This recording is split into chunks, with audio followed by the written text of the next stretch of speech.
Herkese merhaba. Bugün Kürt Tarihi Dergisi'nin canlı yayınları kapsamında 40. sayı özelinde sinema ve Kürtler üzerine söyleşmek için karşınızdayız. Bu sayının ortaya çıkması değerli müzisyenin teşvikiyle oldu. Ben kendisine 1,5 sene kadar önce Hamit Bozarslan'ın 1990'da kaleme aldığı Yılmaz Güney makalesini açtığımda neden bir Kürt sineması sayısı yapmayalım Kürt Tarihi Dergisi için dedi. Ve bunun üzerine fikrinin olgunlaşması biraz çok da kanonik olmayan daha farklı sesler ve hikayeleri, Kürt sineması tartışmasının farklı bileşenlerini okuyucuyla buluşturabilecek bir sayı kurmaya çalıştık. Bu sayı özelinde bir tarih dergisi için hazırlanan bir sinema sayısı olduğu için kendime sıklıkla hatırlattığım şey sinema ve tarih ilişkisinin tek yönlü olmayacağı ve Kürtlerin sinemanın da tarihin de nesnesi olmaktan ziyade öznesi olarak da değerlendirilmesi gerektiği oldu. Bu durumda en başta bu içerik tercihini belirleyen bir şeye dönüştü. Ve Kürt dillerinde yapılan filmlerin içerik analizlerinden ziyade Kürt sinemasını aktörleri ve bu aktörler ve bileşenlerden söz ederken yalnızca yönetmenler, oyuncular, senaristler değil, film kolektifleri, festival yapıcılar ve nihayet akademisyenlerin de içinde olduğu bir alandan, bir kültürel alandan olanı sunmaya gayret ettik. Burada sinemanın çeşitli bileşenleri ve öznelerinin aslında Kürtçe sanat ve estetik tarihinin failleri olduğu fikri önemli oldu benim için. Sayının içeriği lineer bir tarihi anlayışını takip etmekle birlikte esasında daha temel iddiası Kürt sinemasının, Kürt kimliğinin, Kürt politik kimliğinin şekillenişindeki başlıca estetik odak olarak karşımıza çıktı. Dolayısıyla bu bağlamda festival kataloglarında yer alan ya da uluslararası festivallerde görünürlük kazanmış, ödül kazanmış filmlerden ziyade kendi kamusunu oluşturmaya çalışan ve bu yüksek çözünürlüklü ve mükemmel görüntülü büyük salon filmlerinden ziyade diğer filmleri tartışmaya açıp okuyucuyla buluşturabilmek oldu. Tabii bu tartışmanın kaynağı esasında iletişim çalışmalarında ve sinemanın ne olduğuna dair de yeniden düşünmemizi gerektiren internet olgusu, internetin ortaya çıkması. Nitekim bugün bu sayıda karşımıza çıkacak Asli Bahçıyan'ın Sovyet Ermeni filmleri söz ettiği ya da Yusuf Abbas'ın İran sinemasında Kürtlere dair, Kürtlerin tarihsel inşasına dair yazısındaki örnekleri internette düşük çözünürlüklü de olsa kopyalarını görerek takip edebiliyoruz. Bu daha tarihsel örnekler denebilecek filmlerin dışında bu yazıya ve bu dergiye, bu sayıya vesile olan Hamit Bozarslan'ın Yılmaz Güney yazısı da 1990 tarihli. Yine aynı şekilde Yılmaz Güney'i Kürt sinemasının kurucu babası olarak inşa etmek ve konumlandırmaktan ziyade Türkiye sol siyaseti içerisinde tarihsel bir özne olarak sinemayla ilişkisini yorumlama girişimi olduğu için önem arz ediyor.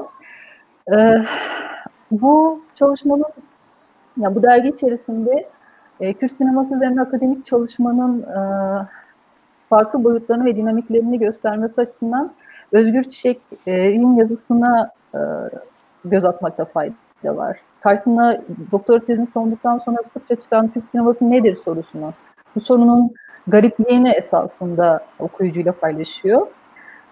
Tabii bu lineer tarih anlatısı içerisinde Yılmaz Güney, yani daha Sovyet Ermeni filmlerinden, İran sinemasındaki görüntülerinden Kürtlerin bahsediyoruz ama esasında Yılmaz Güney ile başlatıyoruz Kürt sineması tartışmasını, Kürtlüğün sinemadaki tezahürlerini ve bundan sonra, Yılmaz Güney'den sonra 90'lara kadar olan kesinti, 90'larda bilhassa Türkiye ayağındaki atılımla güçlenmeye, gelişmeye başlıyor ve bu özelde büyük filmler ve aktörlerden ziyade Nazmi Kırık'ın Diyarbakır MKM'den, bugün artık tarihi çok da görünür olmayan Diyarbakır MKM deneyimini aktardığı yazısı önemli bir odak olarak karşımıza çıkıyor. Bir tanıklık olarak bu sayıda karşımıza çıkıyor. 1990'ların film kolektifleri bugün artık alışkın olduğumuz Kürt sineması deyince ilk akla gelen isimlerden ziyade İstanbul MKM'nin sinema kolektifinde üretilen yine Türkiye sol siyasetiyle irtibat halinde ve bu anlamda Yılmaz Güney geleneğiyle iletişim halinde belgeseller ve filmlerle Can Candan'ın makalesinde değerlendiriliyor. Şimdi bu makaleler şimdiye kadar söz ettiğim çalışmalar özelinde Sovyet Ermenistan'ı, İran ve Türkiye'nin 2000'lere kadar geldiği aşamada Kürtlerin sinema ile ilişkisine dair farklı dinamikleri görebiliyoruz. Halbuki bütün bunların yanı sıra Güney Kürdistan'da bugün Kürt sinemasına daha ticari ve tecimsel bir Kürt sinemasını kurmaya çalışan bir girişim var. Doğu Film Festivali de bu iddiayla kurulan, diğer Kürt film festivallerinden kendisini ayıran bir festival. Mehmet Aktaş'ın deneyimini paylaştığı bir aktarım, bir tanıklık yazısı, bir film yapım süreci okuyucuyu bekliyor olacak bu sayıda ve nihayet Kürt sineması tartışmasında Kürdistan dört parçasının yanı sıra çok belirleyici olan diasporayı Suncan Koçer'in antropolojik bir yaklaşımla, bir metodolojiyi benimseyerek hazırladığı çalışmasında okuyucu bulabilecek. Burada bilhassa Suncan Koçer'in çalışmasıyla birlikte daha açık bir şekilde okuyucuya sunulan argüman esasında Kürt politik kimliğinin Kürt film festivalleri ve Kürt filmleri, Kürt sineması söylemi etrafında ne şekillerde ortaya çıktı. Şimdi genel olarak bu sayı içerisinde Kürt sinemasını ya daha doğrusu Kürtleri sinemanın ve araştırmacının nesnesi olmaktan kurtarma çabası biraz sinemanın ve tarihin öznesi olarak görmeyi gerekli kılıyor. Burada da daha yüksek çözünürlüklü olmayan, daha ticari olmak bir kaygılar gütmeyen ve klasik anlatılara bu anlamda sığınmayan ve bu anlamda bütün bunlarla kanonik ve travmatik olmayan politik bir sinemayı temsil eden bir isim olarak Ali Kemal Çınar karşımıza çıkıyor. Ali Kemal Çınar'ın Diyarbakır'dan sesini gitgide yükselttiği itirazı Kürt sinemasının ne olabileceğine dair dayatmalar, ne olduğuna dair dayatmalardan ziyade ne olduğu ve olabileceğine dair pek çok potansiyeli ve tartışmayı açtığı için Ahmet Güratan'ın dergide başlattığı sohbeti biz bugün burada devam ettireceğiz. Ali Kemal Çınar bilmeyenler için Diyarbakır'da doğmuş, orada yaşamış, orada üretmekte ısrar eden bir yönetmen. Bu söyleşi kapsamında kendisine benim yönelteceğim sorular ardından sizlerden de soru alabileceğiz yorum kısmında. Merhaba Ali Kemal Hocam. Merhaba Bahar. Bayağı güzel uzun bir giriş oldu. Ben de onu kısaltabilir miyim diye düşündüm ama bütün yazarlara. Yok, gayet iyi, ağzına sağlık. En azından benim de bir sürü şeyler kurtarmış oldun. O açıdan gayet iyi. Nasılsınız, iyi misin? İyiyim, teşekkürler. Siz nasılsınız? Diyarbakır nasıl? Çok sıcak. Vallahi çok sıcak. Oldukça sıcak. Bu pandemi döneminde de biraz Diyarbakır kritik bir şehir haline geldi. Belki biliyorsunuzdur. Evet. Hem sıcaklar hem öyle bir kritik bir dönemden geçiyoruz. Can sıkıcı yani aslında ama ne yapalım, bir şekilde normalize olmaya çalışıyoruz yani bu süreçte ama zor. Zor tabii, muhakkak. Şimdi konuşma başlığını gören bir arkadaşım bana ilk tepkisi çok havalı bir başlık olmuş dedi. Bütün bunları nasıl konuşuyorsunuz dedi. Evet. Ben dedim bir bakalım dedim, bir deneyeceğiz. Bir yerden başlayalım diye. Evet, ben de zaten böyle bir göz gezdirdim başta çünkü bana da çok büyük gibi geldi. Bakalım, umarım bir şeyler yapabiliriz. Evet. Şimdi bu ilk başlığın ilk vurgusundan, ilk çağırdığı kavramdan başlayayım istiyorum ben de. Bu modernite meselesinden. Şimdi Diyarbakır ve modernlik dediğimizde bunun sinemasal tezahürlerini düşündüğümde benim aklımda kalan en güçlü sahne Yılmaz Güney'in Yol filmindeki tren garı sahnesi. Trenin Diyarbakır'a girdiği o anda Diyarbakır halkının trenle ve moderniteyle karşılaştığı o an esas. Diyarbakır'da doğmuş ve Diyarbakır dışında yaşamamayı tercih etmiş olan bir Kürt erkek özne olarak sizin modern araçlarla ve nihayet sinemayla deneyiminiz nasıl oldu diye özel bir soruyla başlayayım. Tamam. Ya o İlmaz Güney'in o sahnesi beni de çok etkilemişti. Çünkü Diyarbakır'a gelir gelmez hemen şeyi hissediyorsun. Yani bir kalabalığı, bir sesi, bir gürültüyü aslında hissediyorsun. Çünkü orada hemen bir günümüze çok güncel olan bir F-16 sesleri geliyor. Böyle bayağı kıyamet koparır gibi. O mesela benim filmlerimde de sirayet etti o sesler.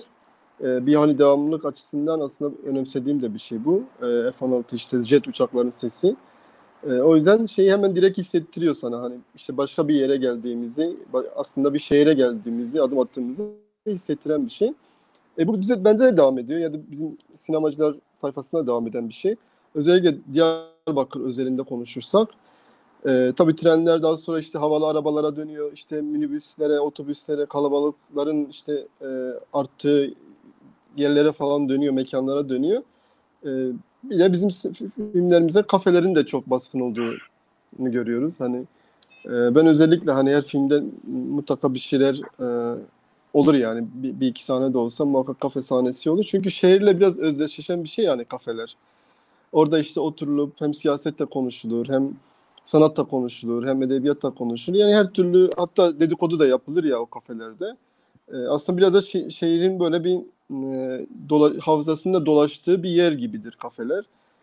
Çünkü çok güncel bir konunun da geçtiği, çok tarihsel mevzuların da konuştuğu bir yerdir, bir mekandır aslında. Yani evden bağımsız bir gelişen bir mekan. Çünkü evde genelde bu tür mevzular ya konuşulmaz ya da konu değişir yani. Mekan üzerinden bayağı değişir. Çünkü kafeye oraya gelmişsiniz ya, bunları konuşmak için buluşmuşsunuzdur aslında. Hani çünkü evet evde daha çok rutin, daha böyle gündelik meseleler konuşulur ama kafede bir meseleniz vardır ve muhakkak o konuşulması gerekir gibi bir algıyla oturursunuz. O yüzden bendeki de mekanlar üzerinden ya da işte dediğin bu modern araçlar üzerinden düşününce evet minibüsler işte devreye giriyor ya da özel arabalar giriyor. Kürt'te filmde özellikle var ya da işte Bacar Kısa belgeselimde o da var. Minibüs içerisinde giden bir kamera var filan. Hani şeyi gördüğümüz, şeyin sesini, yolcunun gördüğümüz bir sahne var orada. Yine Kurte filmde arabanın içinde sinema üzerine uzun bir diyalog sahnemiz var. Orada hani arabanın içinde giden iki karakter var. Bu gibi araçlar sinemaya girdi yani. Hani kendinden girdi. Belki bu çok bilinçli bir şey değil ama hani şehirde yaşayan ya da şehirde film üreten bir insanın direkt kendi çerçevesine girdi ya da kendi kadrajına haliyle girmiş olduğu şeyler. O yüzden ben önemsiyorum. Hani şeyi önemsiyorum aslında hani şehir denen şey nedir yani bizde? Kürtlerde nedir aslında şehir? Onların simgeleri nedir? Yani onların temsil ettiği şeyler ne? Bunlar üzerinde aslında ben de çok hani düşünüyorum hani ne olabileceğine dair. O yüzden aklıma ilk bunlar geliyor. Hani özel arabalar ya da işte toplu taşımalar ve kafe denen ya da park denen yerler. Onun dışında ev zaten hani bilindik şeyler ya da binanın içi oluyor büyük ihtimalle site olabiliyor.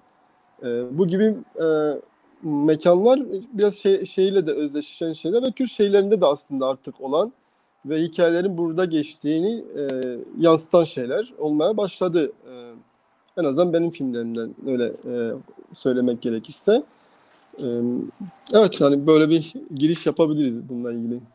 Çok teşekkürler. Bu çok ilham verici bir giriş esasında. Çünkü bir sonraki soruda şunu merak ediyordum. Şunu nasıl değerlendirdiğinizi. Bugün artık çağdaş Kürt edebiyatından, Kürt sanatından ve modern Kürt edebiyatından söz ediyoruz.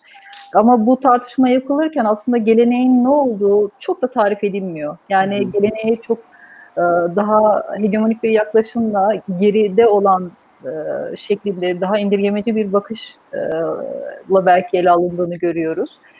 Şimdi sizin dikkat çektiğiniz bu şehirle gelen ev ve kamusal alan ayrımı, yani bu sosyalleşmenin alanı olarak dışarının ön plana çıkması ve aslında Kürtlüğün evden çıkması meselesi, şehirle ilgili olması meselesi epey güçlü esasında. Çok da sizin filmlerinizle de daha ticari olan Kürt filmlerinde gördüğümüz sorunlarla da, daha erkek hallerle de çok işi, oradaki Hı domestik hı. tezahürlerle de.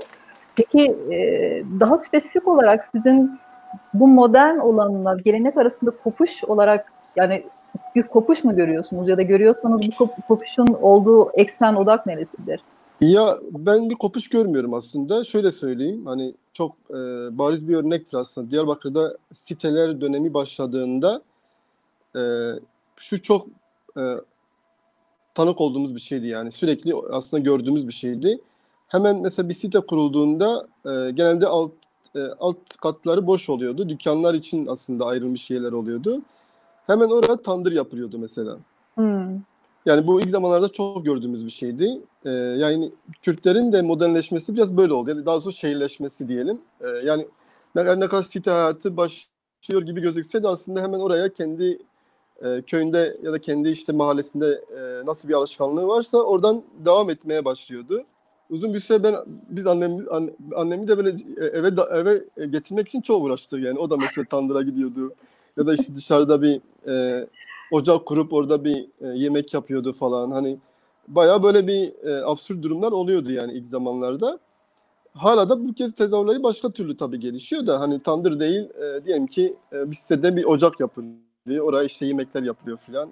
Hatta Diyarbakır'ın 75. cadde denen daha artık iyice lüks olan ultra lüks belki listelerin olduğu yerlerde var yani. Hani sitenin içinde bu kez bir ocak yapılmış yani hani yemek yapılması için filan. Bu kez daha modern yapılmış ama Hmm. aslında aynı mantık neredeyse.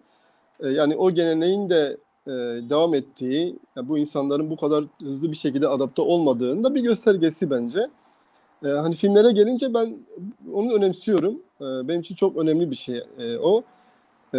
Hani evde oturma hallerinden tutun da işte mizansene kadar o geleneği taşımasını istiyorum. Çünkü yine o Kürtler aslında bu binada yaşıyor. Yani o halk aslında yine binalara, bu sitelere girdi. Yani birdenbire böyle bir bıçakla kesilmedi yani. Birden hepimiz böyle bir Fransız aile yapısına bürünmedik yani. Öyle bir şeye girmedik. Yine o alışkanlıklarımız o sitelerin içerisinde, o dairelerin, binaların içerisinde devam etti. Kimi absürt olmak üzere, kimi de belki biraz daha normalize olmuş bir şekilde devam etti bu şeyler. Ama önemsediğim şeylerden bir tanesi şu, hani en azından filmlerde bir şehir temsilinin de ortaya çıkmasını önemsiyordum. Hı Yani hı. bu şehirde ya da Kürtlerde bir entelektüel bir camia var. Ee, Yani yaşı belki şu an 25-45 arası ya da 50 arası neyse bir camia var. Onların da bir hayatı var. Hı hı. Hem aile hayatı var hem kendi arkadaşları içerisinde diyalogları var, aşkları var falan. Hani bu sanatta uğraşıyorlar. Yani bu klasik Kürt temsiliyetinin dışında bir e, temsiliyetin Evet. olması gerekiyordu. Hatta ben Kürt'te filmi ilk gösterimden sonra bir arkadaşım hep bunu örnek veriyorum. Benim için biraz çarpıcı bir şey. E, Yani evde oturan Kürtleri görmesi onu şok etmişti. Yani daire içerisinde televizyon izleyen ve çekirdek çıtlatan bir aile, bir Kürt ailesini görmek Evet. onun için bir hakikaten bir şok e, şeklindeydi yani. Ve beni çok şaşırtmıştı mesela hani nasıl yani hani bu normal bir şey değil mi gibi Hı ben de hı. cevap vermiştim ama onun için böyle bir şeydi yani. Hani temsiliyet mevzusu o kadar kaba bir hale gelmiş ki demek ki hem Evet. Evet. Türk filmlerinde hem Kürt filmlerinde aslında bakınca. O yüzden hani bunun da bir politik bir mecra olduğunu mesela çok net fark etmiştim yani. Demek ki şey demiştim yani illaki mevzunun çok direkt politik olması gerekmiyor. Bunun diliyle işte Kürtlerin temsiliyetinin dışında bir temsili de gün yüzüne çıkarmak da aslında bunun bir politikanın bir parçasını o filmden sonra aslında çok net anlamıştım. Evet, ya bu söylediğiniz şeyler gerçekten çok değerli şeyler. Tam esasında benim de rahatsız olduğum kimi yerlere çok işaret ediyor esasında. Bu kanonik Kürt çalışmaları, Kürt sinemasına dair kanonik çalışmalar dediğimde esasında tam da bu profilden beslenen, sizin arkadaşınızın şaşkınlığını normalleştirecek ve bunu meşrulaştıracak bir eğilim var. Şimdi Kürt sineması tartışmasını girişte biraz söz etmeye çalıştığım bir sürü bileşeni var. Çok çeşitli, film biçimi olarak da, yönetmen olarak da, üslup olarak da, içerik olarak da, ama bugün Kürt sineması tartışmalarına baktığımızda bunun aksine çok homojenleştirici bir okuma görüyoruz. Bu okuma da işte devletsizlik, sınır ve ölüm kavramları etrafında dönüp dolaşıyor. Ve bu politik olma iddiasında, bu kavramlar o etrafında politik olma iddiasındaki sinemanın esasında banal bir siyasete sıkıştığını ve bunun kamusunun esasında Kürt halkı ya da Kürt izleyiciler değil de festivaller ve festivallerle gelen bir elitizm olduğunu görüyoruz. Ve bu şekilde bir makbul mağduriyet hikayesi yaratılmış gibi oluyor.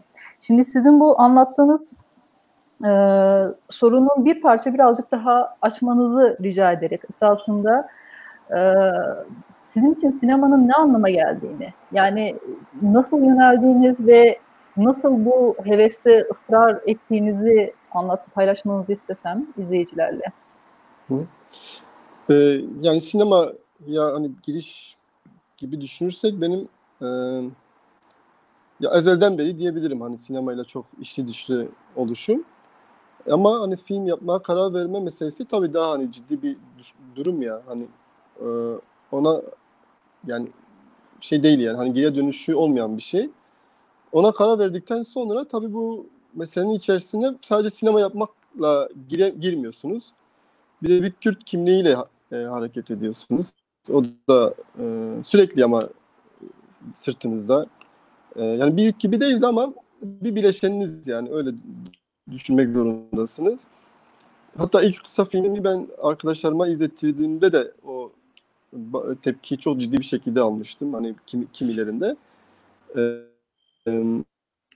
Şeydi yani hani bir Kürt böyle meselelerle mi uğraşır gibi yani böyle hani eleştiri de değil yani direkt böyle hani reddeden bir tavırla. Hı hı. O mesela o dakikadan itibaren ben bunun sadece sinema yapmak olmadığını anlamıştım yani hani bu film yapmak değil yani bu başka bir durum. Bu bulunduğunuz işte ortam, coğrafya, kimlik, millet neyse bunlar bir siyaset. Bu başka bir mevzu. Yani ben bunun mücadele etmem gereken aslında sadece sinema yapmak ya film yapmak değil. Bunu da netleştirmek yani kendi içinde. Ben hani sinema yaparken kendimin de bana ait de olan bir politikasının olması ya da siyasetin olması gerekiyordu ki e, daha doğru bir şekilde durabileyim. O yüzden yüküm ağırdı aslında hani hareket ederken. O yüzden hala zorlanıyorum. O yüzden hala başından itibaren çok zorlandım yani bu mevzuda kendimi ifade etme noktasında. E, Yani bir Kürt bunu yapmaz, bir Kürt'ün filmi bu olmaz gibi direkt böyle hani reddeden bir anlayış. Yani eleştiri gibi de değil de hani reddeden ya da işte karşı duran bir yargıyla. O yüzden sürekli bununla mücadelesini verdim ya. Yani bir Kürt neden bunu yapmasına dönüşüyor bu kez. Yani o insanı bayağı böyle geri götüren bir şey. Yani sürekli ya biz Kürdüz aslında biz işte kafelerde oturuyoruz ya. Hani bizim de sevgililerimiz oluyor falan. Anlatabiliyor muyum? Yani bu bayağı böyle insanı şey yapan, zora sokan ve geri götüren bir şey. Yani sürekli kendinizi ya ben de Kürdüm ama işte benim de böyle bir hayatım da var aynı zamanda deyip duran bir şeye karaktere bürünmeye başlıyorsunuz. O çok insanı sınırlayan ve yani geri adım atmasına neden olan bir şey aslında. Biliyorum ya çünkü çevremdeki birçok sinemacı bunu yapamadı yani. Hani bu cesareti gösteremediler gerçekten. Yani bir aşk hikayesini ya da işte bir kişisel bir hikayeyi anlatamamak gibi bir e, engelleri var yani. Kürt olmaktan ve bu coğrafyanın içine doğmuş olmaktan ötürü. Evet. Ama şu var, bende de şöyle bir durum var. Yine Kürt damarım var. Hani ne kadar e, bir Kürt yapmaz dedikleri noktada benim de bir Kürt damarım var. Ben de biraz ısrarcı oldum bu mevzuda. Biraz inat ettim. Bayağı inat ettim ya da biraz demeyeyim de. Çok Hani şükür. bildiğim evet. Neyse en azından etmişim yani. Çünkü etmemiş olsaydım ben de kabul edip geri çekilmek zorunda kalırdım. Evet haklısınız yani bu bir Kürt'ün böyle bir yapmaması lazım deyip Tabii. adım atmak lazımdı. 10 tane kısa film yaptım. Bir tane belgesel vardı içlerinde. O dönem bayağı bunun mücadelesiyle geçti yani. Çok net yani. Benim için o kısa filmler bütün bu tartışmaların olduğu, işte Kürt sinemasının bu olması gerektiği ya da bir Kürt'ün sinema yaparken bunları yapıyor olması gerekiyor gibi bir yargılarla aslında geçti, o tartışmalarla geçti o 10 tane kısa film. Benim de zaman zaman kafam karıştı. Zaman zaman ben de yapacağımı bilemez işler de yaptım. O da çok normal çünkü daha işin başındaydık. Sadece sinema yapmak değil de bir de bu meselelerle uğraşmak zorundaydık filan. Ama Kurta filmden itibaren yani kısa filmden itibaren ben netleşmiştim yani. Ben yapacağım sinema budur.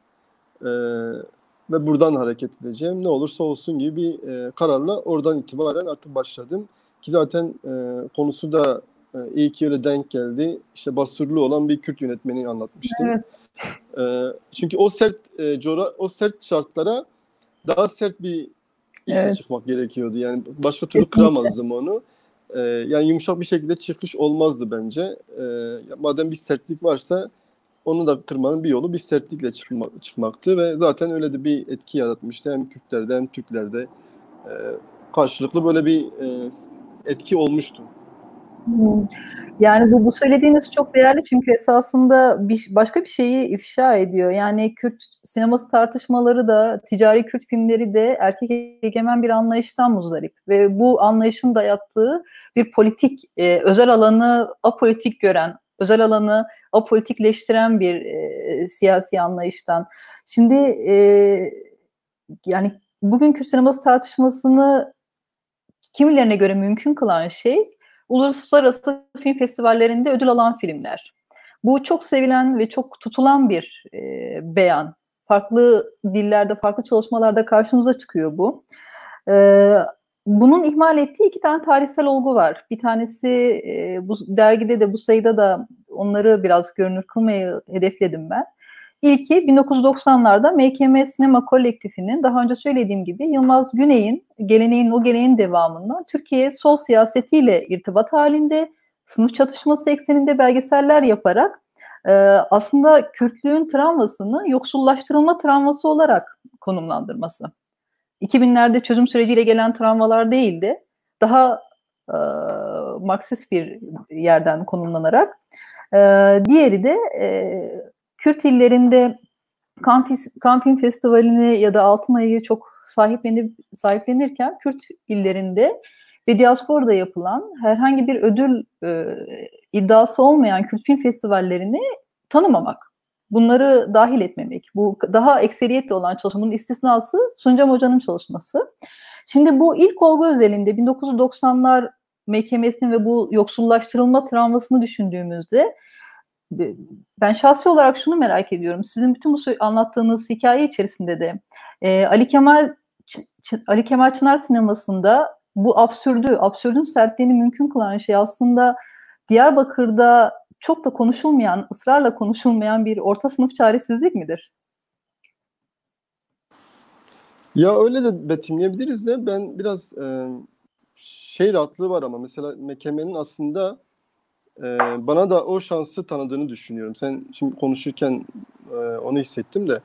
Yani şöyle bana geldi aslında bu tarif ettiğin şey.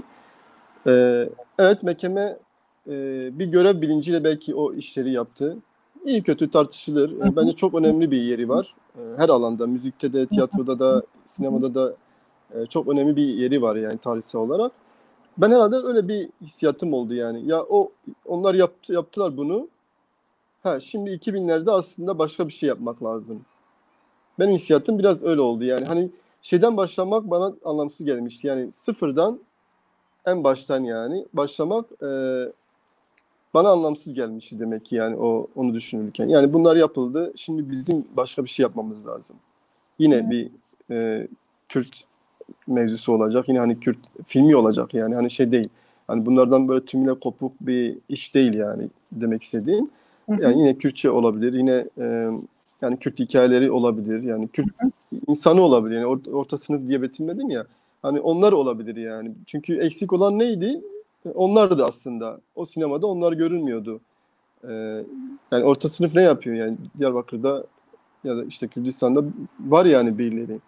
O orta sınıf Nevruz'a da gidiyor. Hı hı, O da kullanıyor. hı hı, Kafelerde de oturuyor. Yani bizim sınıf anlayışımız öyle bir birbirinden uçurum olan şeyler değil yani. Evet. Yani o 75. caddede oturan, ultra lüks sitede oturan kişi de aslında Nevruz'a giden kişi yani. Hı hı. Demek istediğim o yani. O öyle bir dünya nezdindeki orta sınıf gitmez belki ama Hı e, hı. Kürtler gider yani. Anlatabiliyor muyum? Yani o Kürt orada oturur gider yani yine Nevruz'a.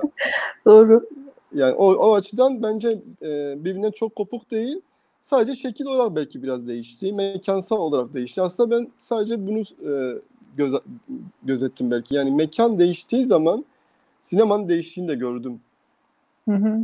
Yani ben mekanı şehir olarak konumlandırdım. Evet. Binaların içi, daireler olarak konumlandırdım ve aslında bütün değişen şey o.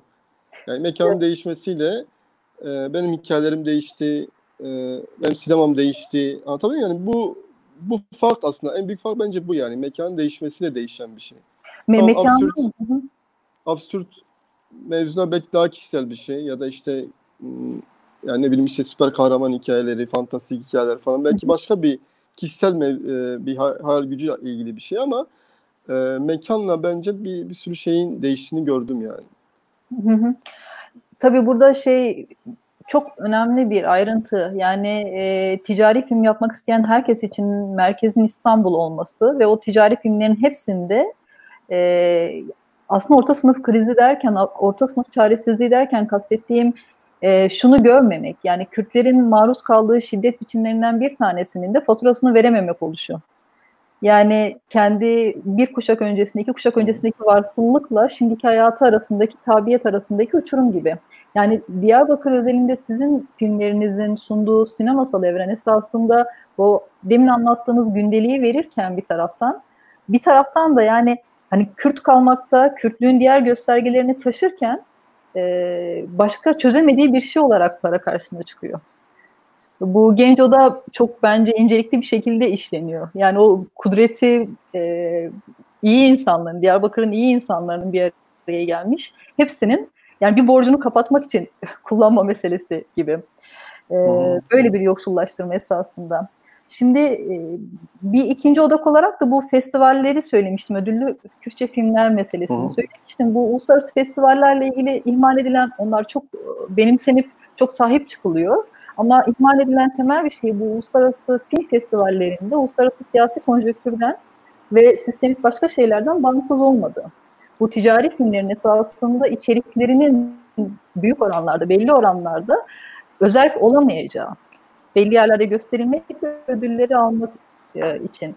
Şimdi dolayısıyla burada böyle e, çok yaygın olarak bu filmlerde ekseriyeti bu çok filmlerde e, sinema salonlarda, festivallerde gösterilen muhteşem, yüksek çözünürlüklü ve kusursuzlaştırılmış neredeyse klasik anlatı filmlerinde nostaljik Kürtlükle birlikte, Kürtlüğe dair öğelerle birlikte dengbeş sıklıkla karşımıza çıkıyor.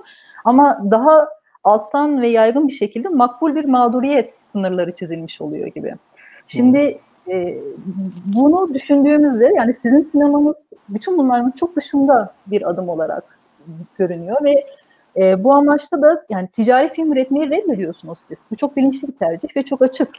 Yani ve bu ticari film üretmeyi reddettiğinizde aslında sadece kendi sinemanız adına bir karar vermiyorsunuz bence. Bu benim şahsi görüşüm, gözlemim. Başka türlü bir sinemaya alan açmayı da gayret ediyorsunuz. Biraz aslında bu sinemadan söz etmenizi de rica ederim ben. Hı hı. Yani Ya benim yapış şeklim belki ilgili yani çünkü yapma yöntemi de bir sinemayı bir dili de belirleyen bir şey. E, hani sektörün içindesiniz, büyük bir sektör bu. Belli bir yolu var. Nedir o? İşte bir projenizi yaparsınız ve onun için para ararsınız ve o parayla aslında sistemin yine belli bir çerçevesi ve kuralı vardı. O kurala göre üretirsiniz aslında filminizi. Ben başta zaten kaybettim bunu. Yani benim kaybım oradan başladı. Yani ben bir proje yapıp birine sunamadım yani bir türlü. Çünkü olmuyordu yani.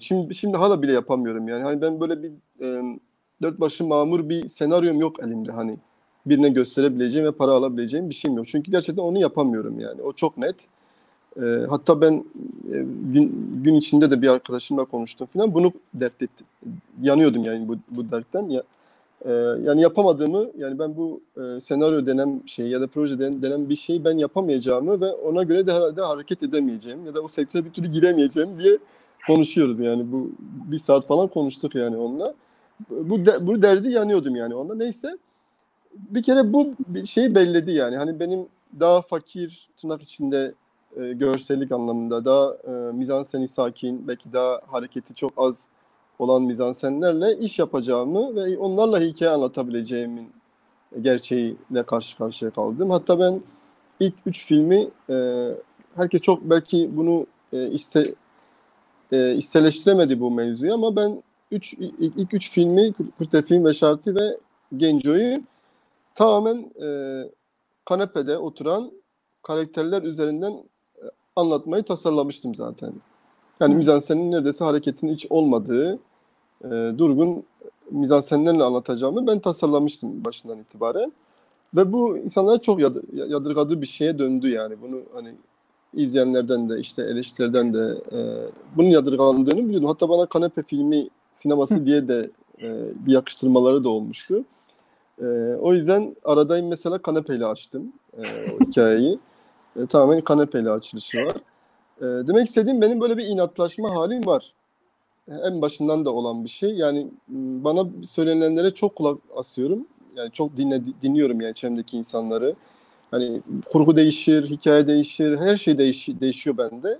Bayağı böyle açığım yani o konuda. Ama bir inadım var. Hani biri bana bu sinema böyle yapılıyor dediği zaman, hayır arkadaşım, bu sinema böyle yapılmaz derim ve ona inat ederim yani. O çok net bende.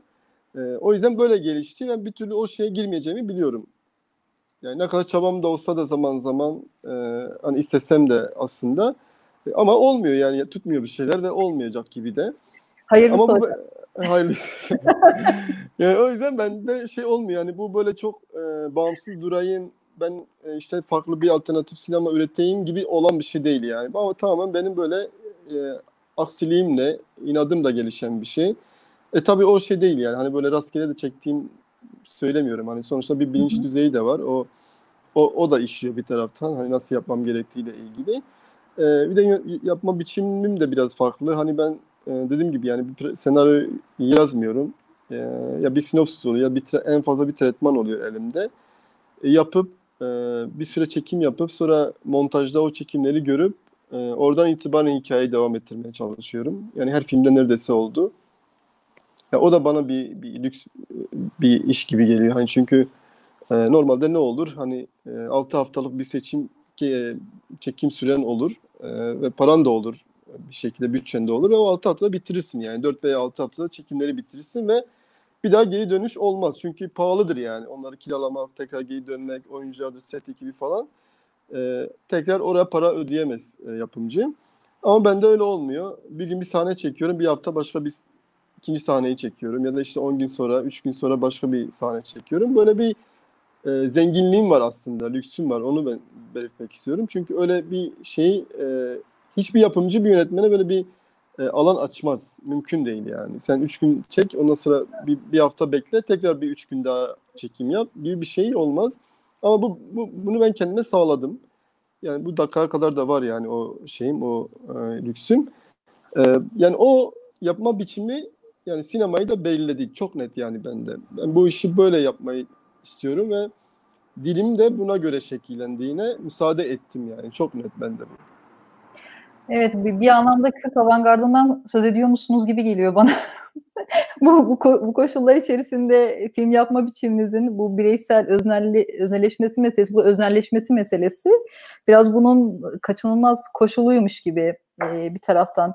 Tam yapım koşullarından söz ettiniz biraz. Sizin kendi filminiz dışında dahil olduğunuz film üretim alanları Diyarbakır'da ve seyirciye ulaşma imkanları, olanakları nelerdir? Yani siz seyircinizi, yani pandemi sürecinde filmlerinizi açtığınızı biliyorum ama bundan da önce seyircinize ulaştığınız temel kanallar nelerdi? Ben biraz Diyarbakır'dan bahsedeyim aslında. Bunu da çok önemsiyorum. Çünkü bizim bir kolektif bir anlayışımız var Diyarbakır'da.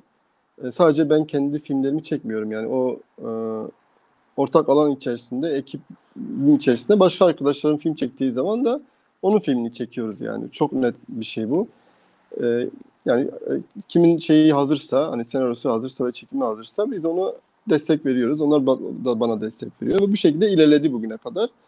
Ee, Bunun gösterimi yani Diyarbakır'da hani en fazla bir festival olursa gösterebiliyoruz. Hani bir dönem belediyelerimizin yapmış olduğu festivaller vardı. E, Oralarda hani gösterme şansımız oldu. Zaten kendi içimizde bazı sanat kurumları olunca yine özel gösterimlerle bunu yapabiliyoruz. E, O biraz daha bence daha şey oluyor hani daha olanağı da geniş bir şeye dönüşüyor. Yani tartışma alanı oluyor bir şekilde hani Diyarbakır'daki seyirci bunu nasıl görüyor o çok önemli oluyor aslında bir yerden sonra. Çünkü bu şehirde yaşayanlara da böyle hikayeleri sunmak e, direkt bir tepkiye de yol açabilir ya hani olumlu veya olumsuz. Çünkü burayı da onlar da biliyor en az benim kadar. Ve bu hikayeler burada gerçekten yeşerebilecek hikayeler mi değil mi? Yani sahiciliği var mı değil mi? Onu test etme gibi şansımız da oluyor. Bir dönem Cigerhun Kültür Sanat Merkezi vardı. Orada iyi imkanlarımız vardı. Hani gösterim için olanaklarımız da oluyordu. Hani seyirciye direkt buluşma gibi bir imkanımız da oluyordu orada. O yüzden böyle belirli alanlarda, şimdi biraz daha özel alanlarda falan gösterim şansımız oluyor. Bir de bizim arkadaş grubumuz da bizim için şöyle bir önemi oluyor. Hani film çektikten sonra izletip üzerine tartışıyoruz. Yani ne eksik, ne olmamış gibi şeyler neyse yani her şeyi tartışıp tekrar aslında çekme gibi imkanımız olduğu için tekrar bunu dizayn edebiliyoruz. Hani öyle bir şansımız da var bizim. Yani bir şey olmamışsa ya çıkarıyoruz ya da ya eksik bir sahne varsa o sahneyi çekelim ya hani demek ki gerekli bir sahne falan deyip çekebiliyoruz yani. Hani öyle bir şansımız da var. Yani öyle ilerleyen kendi içinde bir bütünlüğü olan bir yapı var Diyarbakır'da. Biraz da hani tanınmaya başladı filmlerle. Hani insanlar hani bu alanla ilgileniyorlarsa hani biraz da tanınmaya da başladık filan. Öyle bir rahatlığı da olmaya başladı. Yani insanlar şey oluyor yani hani destek vermek istiyorlarsa e, iletişim kurduğumuz kişiler şey yapıyor yani biliyorsa, tanıyorsa ve destek olmak için de yani imkanları neyse onu sunuyorlar bize. O açıdan iyi gayet. Ya, evet, bu çok önemli bir şey. Daha orada sosyal yapıyı, gövdeyi de göstermesi açısından. Çünkü şey çok sıklıkla unutuluyor. Yani sinema salonlarına ihtiyaç duymadığı esasında. Başka araçlar üretebildiği, bilhassa bu daha öncü sanat eserleri ve film yönelimleri olduğunda, daha kolektif üretim araçları olduğunda bilhassa öncelikli zaten gösterim aracının ve seyirciyle buluşma kanalının esasında bu büyük olaylar ve mekanlar olmadığı meselesi. Şimdi araya bir filozof sıkıştıracağım ben affınıza sığınarak. Nasıl? Rancière'nin estetik rejim tartışmasının merkezine yerleştirdiği bir etik soruşturması var. Benim çok anlamlı bulduğum Kürt sinemasını düşünürken, Kürt çağdaş sanatını düşünürken tekrar tekrar okuyucusunu uyarır. Yani travma konusunda. Çünkü temsil edilemez travma ve geçmişte yaşanmış olan travmayı temsil edememe iddiasını sanatın dışı olarak görür. Böyle bir iddiayı kabul etmez. Şimdi Kürt çağdaş sanatı dediğimizde akla gelen belli başlı isimlerden birisi Şener Özmen ve Şener Özmen çalışmalarını travma fırsattır çalışmasında ve yazının da kendi eleştiri yazılarında o da Kürt meselesi ve Kürt sanatı için bu sorunu çok işaret ediyor. Yani bu kolaycılığı ve bunun nasıl indirgemeci, banal bir siyasi noktaya çekebileceğini. Onun hatta bu 90'lı zamanlarda Yapı Kredi'ye yaptığı video çalışmalarının formata uymadığı için gösterilememesi meselesi üzerinden çok güzel bir değerlendirmesi vardı. Düşük çözünürlüklü hayatlarımız vardı diyor. Onun için diyor sanatımız da düşük çözünürlüklüydü, arkadaydı diyor. Yani çok yalın, çok direkt bilgi ama çok da güçlü bir taraftan. Şimdi biraz Kürt sinemasını çağdaş sanat ile birlikte de düşünmeyi denesek, ben Şener Özmen'in Süper Müslümanı ile Genco'nun ikisinde Diyarbakır'dan çıkmış olması dikkate değer buluyorum. Siz bunu nasıl hissediyorsunuz? Ya Genco şekillenirken böyle bir aklınızda var mıydı? Ya da böyle bir Şener Özmen'le böyle bir sohbetiniz, bir irtibatınız var mıdır? Ya Şener'in zaten şeyini biliyordum, bu çalışmasını. Tabii direkt aklıma gelen işlerden biri oydu. Hatta kostüm mevzusunda da danıştığımı hatırlıyorum, yani hani kostümü nasıl yaparız falan diye. Ama şeydi, hani onun bağlamı tabii farklı. Hani Genco'nun bağlamı daha farklı bir noktadan geliyor ama sonuçta Kürt travması denen şeyle çok belirgin yani ikisinde. Çünkü benim karakterim de şey, yani bir şey yapamayan bir Kürt yani aslında, hani Evet. e, Doğru. bir süper kahraman ama hani gücünü tam kullanamıyor. Yarım yamalak, hani yani bir Kürt şey, yani bir Kürt kahramanı ancak bu kadar böyle olurdu yani benim nazarımda. E, Hani onu kendi zaten varoluşuyla da ilgili, Kürtlerin varoluşuyla da ilgili bir şey. Hani çıkarımı zaten çok direkt direkti benim için. Yani travmalardan evet hepimiz haliyle etkileniyoruz yani. Bir şeye dönüştürmek zorunda hissediyorsunuz kendinizi. Yani bu sanat en dönüşebilecek en güzel şeylerden biri, araçlardan biri de o. En derin, en hani anlamlı gelebilecek araçlardan biri de o. Ama şöyle bir fark var bence. Hani ben kendim için bunu söyleyeyim. Ben kendi travmamla bir mesafe koydum bunu üretirken. O benim için çok önemli bir şey. Yani hangi hikayeyi anlatırsam anlatayım mesafem var. Bugün sosyal mesafe deniyor ama benim de böyle bir travma mesafem var yani. Hani evet, altta derin bir Daha travma güvenli. var. Evet, daha güvenli belki. Ama şöyle de var, yani sen kendi yapmış olduğun sanatı da e, bozabilecek bir şey yani. Anlatabiliyor muyum? O sanata da gölge düşürebilecek bir şey ya, hani iyice travmanın belirli olduğu, hissedildiği, bence yani hani herkesin görüşü tabii ki farklı olabilir. E, Asıl meseleye de zeval verebilecek, gölge düşürebilecek bir noktaya gelmemesi gerekiyordu benim nazarımda. O yüzden belki biraz absürt, biraz ironi, mizah bu işin içine girmeye başladı. Yani bana e, o dramla arama güvenli bir bölge olarak mizah girdi. Yani kendi filmlerim içerisinde ya da ironi, neyse yani absürdizm, bunlar girdi yani. Hani o mesafeyi koruyan şey oydu ve o mesafedeki, yani o mizah da seyirciye de geçmeye başlayınca e, daha kendimi hani iyi hissettim aslında. Çünkü şeyi kolaylaştırıcı bir tarafı var mizahın.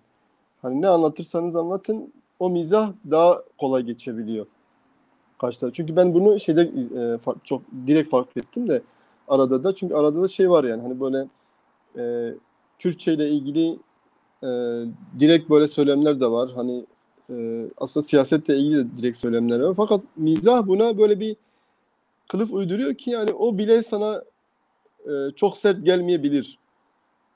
Ya arada mizah olmazsa bence o çok daha böyle sert tepkilere de neden olabilir bir şeydi. O yüzden mizah üzerinden düşününce e, daha kolaylaştırıcı oluyor bence mizah. O araya giren mizahtan ben biraz faydalandım, öyle söyleyeyim. Çünkü hakikaten faydalandığım bir alan oldu yani. Çünkü meseleyi biraz daha yumuşatıyor.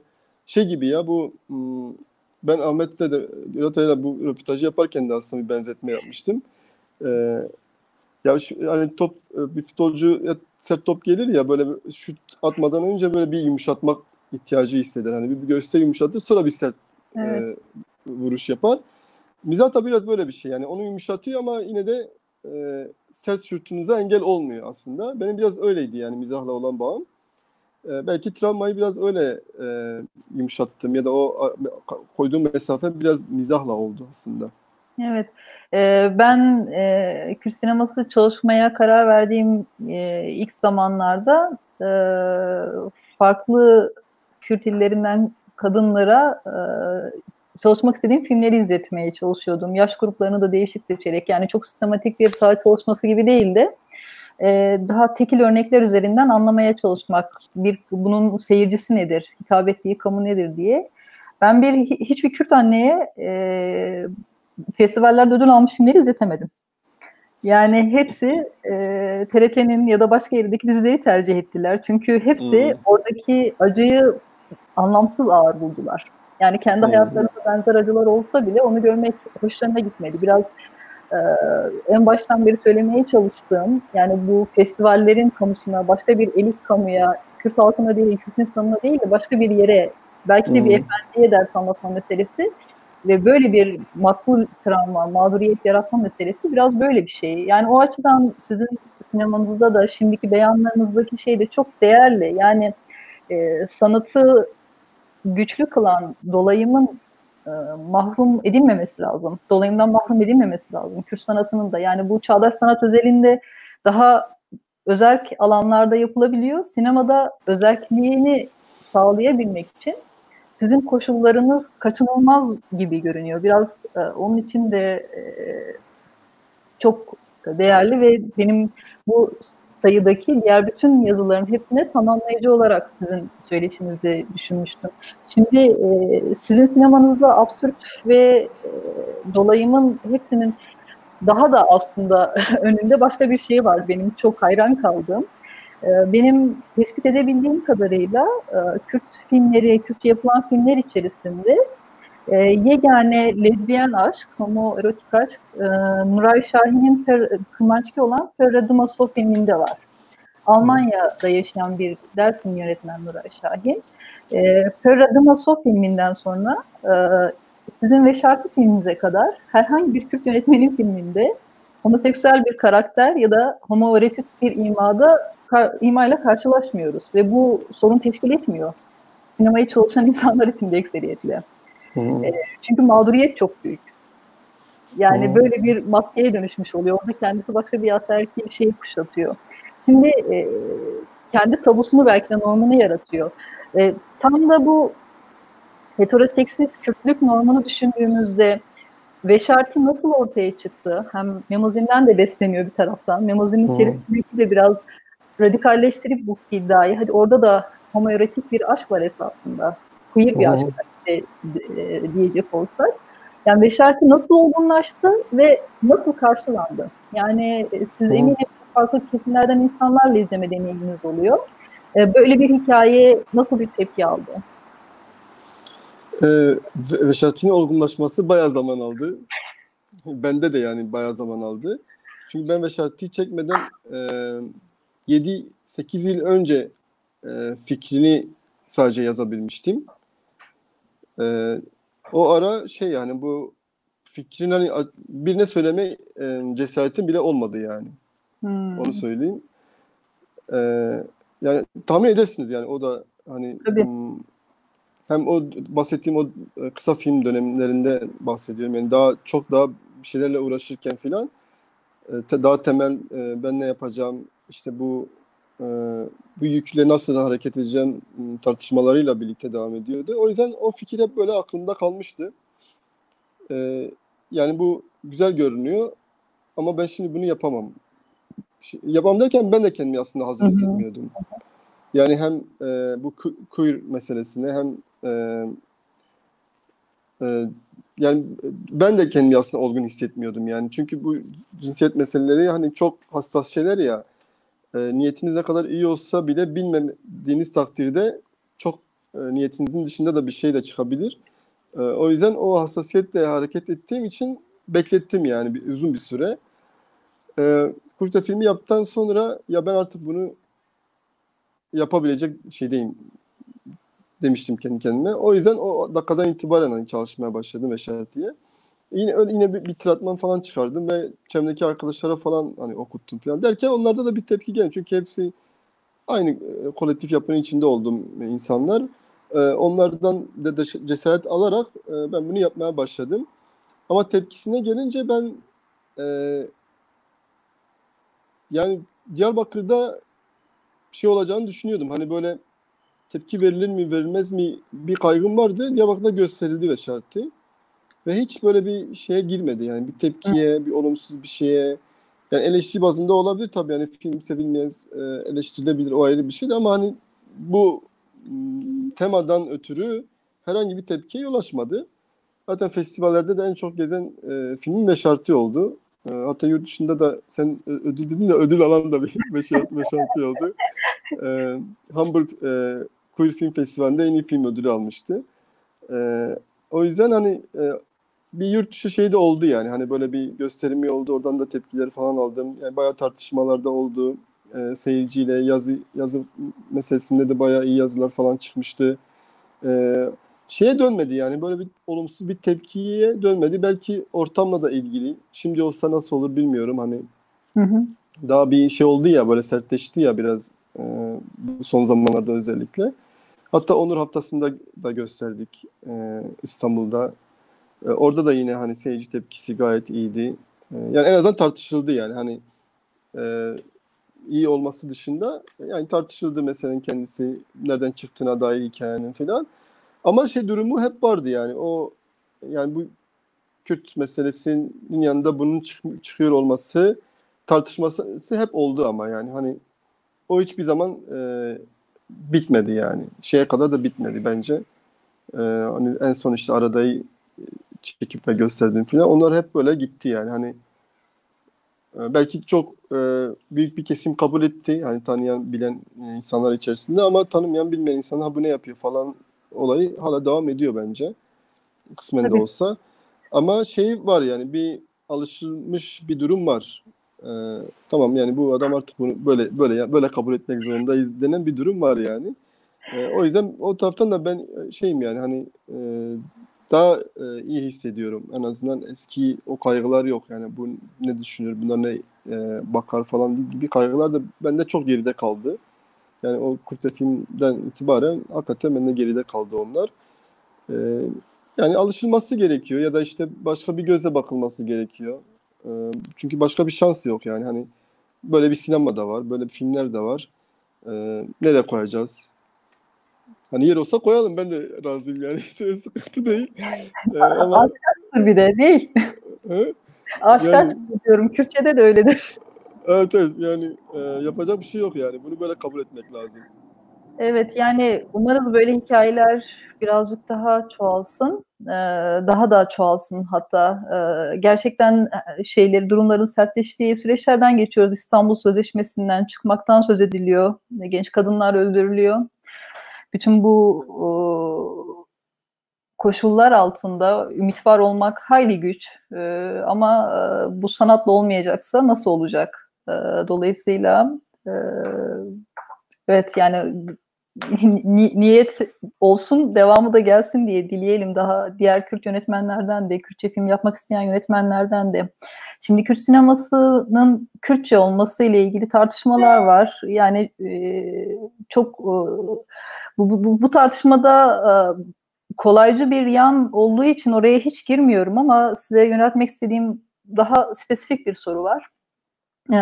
Dınabere filmine baktığımızda aslında e, Kürtçe sızısı ile hesaplaşma filmi gibi geliyor bana. Yani Kürtçe ile ilgili Kürtçe travması daha doğrusu Türkiye'de iki dil bir bavulla meşruiyet kazandı gibi. Yani hani Diyarbakır Cezaevi anlatılıyor. Bu popüler anlatıda dizilerde karşılığını buldu ama iki dil bir bavul herkesin sahip çıktığı ve bu meseleyi tanımaya meylettiği film gibi oldu. Dinaberede filmine baktığımız zaman daha iç cemaate dönük bir film o. Yani dışarıya dert anlatma derdinde değil de kendi içinde olan bir şeyle yüzleşme meselesi. Şimdi yani Kürt sineması ve Kürtçe film dendiğinde ekseriyetle kurmancı film kastediliyor esasında. Bu bilinçli olmasa da. Böyle bir hegemonya var. Bunun istisnası tek yönetmen Hiner Salem. Yani filmlerinde mümkün mertebe Kürt dillerini, çeşitli Kürt dillerini kullanıyor. My Sweet Pepperland filminde bilhassa bütün karakterleri farklı Kürt dillerinden, Kürtçe dillerden konuşturarak başka türlü bir ulus tahayyül ediyor aslında sinema aracılığıyla. Şimdi Türkiye'de de baktığımızda e, yani kurmancı yapılan filmlerde de anne ile oğlun farklı kurmancılar konuştuğunu görüyoruz falan. Böyle ilginç örnekler de var ama e, daha bilinçli olarak kurmancı film yapma böyle bir planınız ya da böyle projeler var mı etrafınızda? Bizim yine içimizde bir arkadaşımız var aslında. Kendisi Zaza'dır. Onun hem kısa filmleri hem de en son bir çektiği bir orta metraj öyle bir film. Ama bende şey yok hani bu biraz şöyle bir teknik durum söz konusu oluyor. Hani maalesef Zazaki'yi bilen sayısı da oyuncu olarak hani öyle söyleyeyim de hani oyuncu olarak bulmak biraz zor oluyor. Çünkü o da ararken derken bayağı zorlandığını biliyorum. Ben mesela bu Drop serisinde bir tanesini öyle çekmeyi düşünüyorum aslında. Hem daha kısa bir şey hem daha az oyunculuğu olduğu için. E, Ama o öyle bir çalışmayı biz hani hep aklımızın bir köşesinde yani. Hani o arkadaşımız yaparken o da çok ısrar ediyor.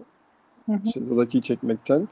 Hani biz de destek veriyoruz. Çünkü, durumu bizde çok baskındı bir dönem. Biz ilk kısa filmlerimizi yaptığımızda o dönem hani ben 2004'ten bahsediyorum. Yani Kürtçe, yani Kurmancı bilen oyuncu sayısı bile az ulaşabiliyorduk yani. O yüzden mesela ben hatırlıyorum yani bulamadığımız için Türkçe devam ettiğimizi biliyorum.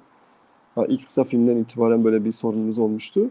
Sonra gittikçe bu biraz artmaya başladı. Oyuncular nezdinde de hani Kürtçe bilenler artmaya başladı.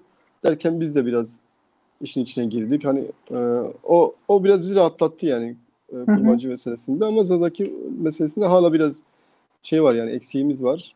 E, Hı hı. Yine de ısrar etmek gerekiyor. O ayrı bir şey. Ama ben daha çok seviyorum. Onu ben hani oraya gelmek istiyorum da hani bunun aradaki gibi yani Dinabere'deki gibi mesele olmasını tercih ediyorum aslında. Hani mesela ben öyle bir şeye yeltensem ya hiç sadece Zadaki olur ya da hakikaten bir kurmancı bir Zadaki karşı karşıya geldiğinde bu film meselesine dönüşmesini isterim. Hani Hı. anladın Arina mı? Arslan'ın, evet, evet, Arina Arslan'ın sanırım böyle bir kısa filmi var. Dersimli bir yönetmen. Pera Hı hı. Berbengel'e sanırım benzer bir Evet. çaba var. Hı hı. Siz böyle siz dinlerken aklıma geldi. Gerçekten Dersim'de birkaç yerel, yani yerel dediğim mesela Plümür'den çıkmayan Caner Canerik var. Hı Onun hı. filmleri hep Kırmanç'a Evet, evet. konuşuyoruz ama oyuncu yok. Yani oyuncu değil, senaryo Hı hı. değil. O belgesel niteliğinde. Evet, evet. Hı hı. Evet, böyle şeyler var gerçekten. Yani ben onu dediğim gibi yani mesele etmeyi daha çok isterim. Hani Hı hı, hı hı. hani o dil yani hikaye taşımalı yani. Hani Enes Alem'deki gibi yani yok ya hani evet hani farklı bölgelerde olan karakterler e, kendi dillerini konuşuyor ama hani meseleye dönmüyor ya o. Evet, evet, evet, evet, evet. Yani Tabii. işin dönmüyor. Hani niye konuşuyorlar demeye başlıyorsun bir yerden sonra. Çünkü hoşuna gitse dahi hani her bölgeden birileri kendi diliyle konuşsan bile e, şey Yapay. gerçekliğini biraz sorgulamaya başlıyorsun ya hikayenin. Hani bunlar Evet, anlıyorlar mı birilerini evet. falan. Hiner Salem'in de ama gerçekte bir sorunu var zaten. Sanırım onun da Evet, filmlerinde evet. yani gerçekçi Hı. olma iddiasında bile onun da sızıntılar oluyor böyle. Tabii, tabii. O ayrı bir şey ama dediğim gibi yani ben meseleye dönüştürmeyi, onu sorunsallaştırmayı tercih ederim yani. Hani o bana daha zengin bir alan sunar. Yani sadece göstermelik değil de hakikaten o meseleye dönüşürse ya da hikayede, sahnede bir Tabii. Hı hı. konusu olursa benim için filmi zenginleştiren unsurlardan biri oluyor. Şimdi yorduk sizi de. Son soru Yo- olarak pandemiden söz ettiniz, Diyarbakır'da güç olduğundan. Bu pandemi döneminde siz çok erken dönemlerinde filmlerinizi internette gösterime açtınız. Ve bunun ardından da kısa film yapmaya başladınız. Hı hı. Kendi evinizden. Yine kendi tekniklerinizle. Halihazırda meşgul olduğunuz projeler nelerdir? Bir de Diyarbakır'da yaşayan takipçilerinizi haberdar etmek istediğiniz etkinlikler, çalışmalarınız varsa Hı hı. onları da paylaşarak kapatalım. Hı hı. Ya ben evet pandemi döneminde bir kısa filme başladım ama o sonra devamı olabilecek bir şeye döndü. Hı Bir hı. seriye döndü. Şu an ikincisini çektim. O belki önümüzdeki bir hafta içinde yayınlanabilir. Bu hafta sonu da üçüncü bölümünü çekeceğiz. Yani böyle bir YouTube dizisi gibi ya da YouTube serisi gibi bir akışı olabilir, bir film olabilir. O da benim için şöyle önemli arz ediyor. Hani bir Kürtçe bir dizinin e, olmasını önemsiyorum. Daha önce bir örneği var, birkaç örneği. Ama öyle YouTube mecrasında ya da dijital ortamda öyle bir şey denemek istiyorum. O devam edecek. E, Zaten 2019'da çekmiş olduğum bir film vardı aslında benim. Beria Şevi adında. O bu pandemiden dolayı sekteye uğradı. Hani festival macerası falan böyle bir sekteye uğradı. Festivaller hani iptal oldu falan. O bir taraftan da devam ediyor onun çalışmaları. Hani yavaş yavaş festivaller açılırsa biz de hani göndermeye başlayacağız onu. Onun dışında biz Diyarbakır'da da şöyle bir atölyeye başladık. VR sanal gerçeklik adı altında bir atölyeye başladık. O da Zoom üzerinden yapılan bir atölye. Daha sonra pratiğe dönecek. Yani filmler çekilecek falan. Yine Diyarbakır, Batman ve Mardin'de aslında katılımcıların olduğu iyi bir hani atölye. O devam ediyor bir taraftan. O da biterse çalışmalar falan Ekim veya Kasım gibi sergileri yapılacak. Diyarbakır ve Batman ve Mardin'de. E, Hani onu da takip ederlerse o sergideki VR filmlerini izleme şansına sahip olacağız. Çünkü önemli bir şey. Türkiye'de ilk kez neredeyse yapılıyor böyle bir atölye. Ve Diyarbakır'da, merkezin Diyarbakır'da olması bize çok heyecanlandıran ve hani önemli bir iş gibi geliyor bize. Şimdilik öyle bunlarla uğraşıyoruz. Yani şey devam ediyor aslında hani film çekimleri ve atölyeler beraber devam eden bir şey. Elinize E, sağlık. Öyle işte. Elinize sağlık hocam. Çok teşekkür Çok ediyorum. ben teşekkür ederim. Bizi izleyen herkese bu söyleşiyi için davette bulunan Hasan Alıcı'ya ve teknik konuda yardım eden Mevlüt Oğuz'a da ayrıca teşekkür ederiz. Ee, nasıl nasıl kapatayım hocam? Nasıl kapatıyor? Ben de herkese teşekkür ediyorum. Emeği geçen size de çok sağ olun. İyi bir söyleşi oldu. Biraz bize içimizi dökmüş olduk. Öyle oldu. İç dökme Aynen.